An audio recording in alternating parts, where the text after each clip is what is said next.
Worldbox is one of the greatest God games of all time. It takes your typical God game and gives it a refreshing twist. Complete freedom. You have complete control, you can do whatever you want without a care in the world. Nothing's stopping you, there's no cost to whatever you do, and that is what makes it so magical.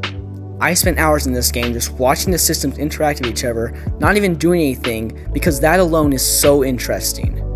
But how did this game get so good? How was such a masterpiece of media made?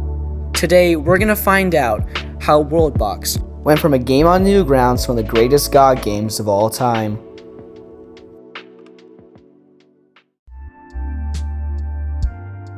The story of Worldbox begins in Newgrounds, where it was originally posted by Maxim Karpenko on September 24, 2012.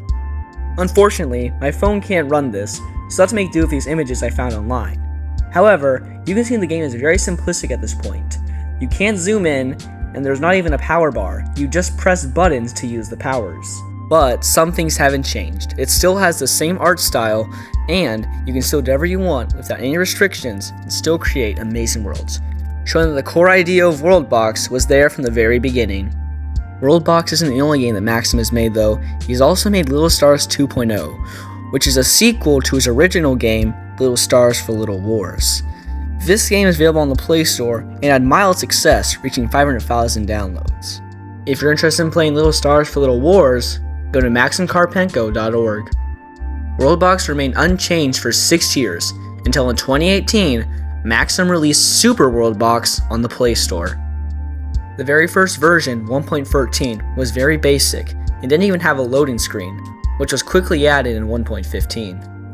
After the release, development became very rapid, with Maxim releasing major updates sometimes twice a month. The updates continue to get bigger in scale as well, with Maxim adding Wars in February of 2020, Krebzilla in August of 2020, and finally, Boats in November of the same year.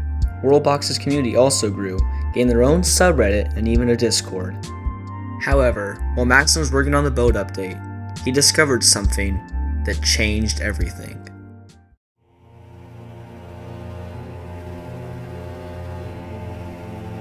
Most of the information for this section came from a Reddit post that Maxim made discussing the entire fiasco.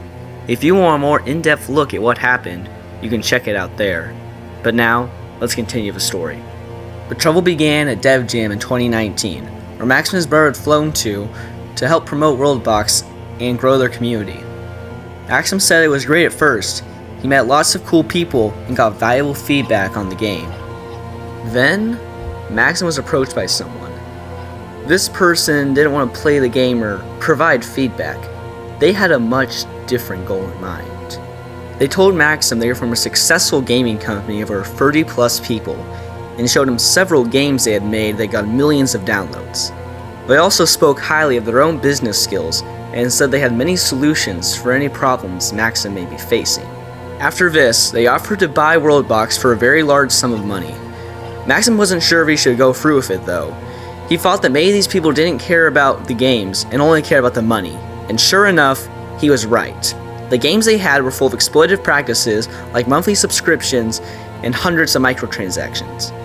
Maxim decided that these weren't the right people for Worldbox and that it wasn't the right time to sell. So he politely declined. And Maxim thought that that was the end of everything. Almost a year later, Maxim received an anonymous email that told him someone was trying to file a trademark for the name Worldbox.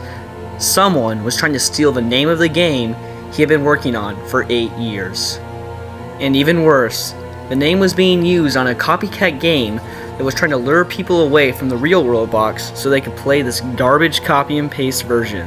Maxim started to investigate this and discovered that the people that were stealing his work were connected to the same company that offered to buy Worldbox just a year earlier. And it seems that this is the business model for this company. Their most popular game, Raft Survival Ocean Nomad, is a direct copy of the popular Steam game Raft, and they even trademarked the name Raft for mobile devices. Thankfully, the Trademark Trial and Appeals Board decided that the company did not have rights to the US trademark and returned it to its rightful owner Maxim.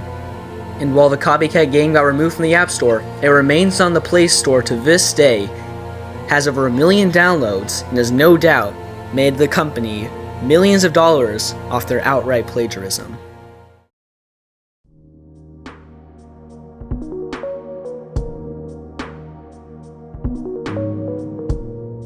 Despite the trademark fiasco, development continued on with Worldbox, and 2021 was a massive year for the game. With the Civilization update released in April, that added massive changes and complexity to the civilization systems in the game, and also totally revamped all the sprite work for buildings, making it look a lot more modern and appealing to the eye. And just a few months later in June, the So Many Things update was released. It added mages, new world laws, and natural disasters. The Worldbox team wasn't done yet though. They released another banger in September of that same year, the Culture Update. This update added a new culture system to the game and allowed civilizations to progress through technology. And the game continued to improve, with them eventually adding 8 new biomes to the game, and finally adding the long-awaited Steam release. Not everyone was pleased though, with some players being disappointed in the fact that the Steam version had a price tag of $20, stating that should be lowered to something like $10 or even $5. And there was also a small controversy brewing in the community about the Modern update. This is an update that people have been asking for a long time, wanting Maxim to add planes, boats, guns, and other modern technologies to the world.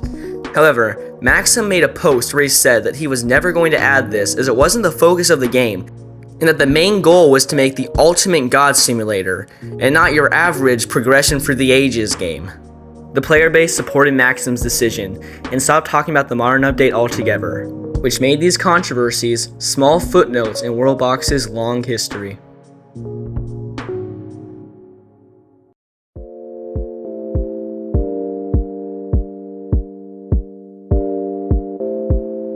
Worldbox's future is looking bright, with them just last year releasing the Megabox update, which completely revamped the game by adding clans, ages, music, and so much more. The Worldbox team isn't done yet, with their next update promising to be the biggest yet. They're going to add a reason for the monolith, lemon civilizations, onion civilizations, subspecies, and so many more features we haven't even heard of yet. It's remarkable to see how Worldbox went from a simple game on Newgrounds to a complex simulation with 10 million downloads on the Google Play Store alone and hundreds of thousands of sales on Steam. And if every update game bigger and better than the last, I'm thrilled to see where this game will go in the next 10 years. Anyways, that's all I've got. And bye.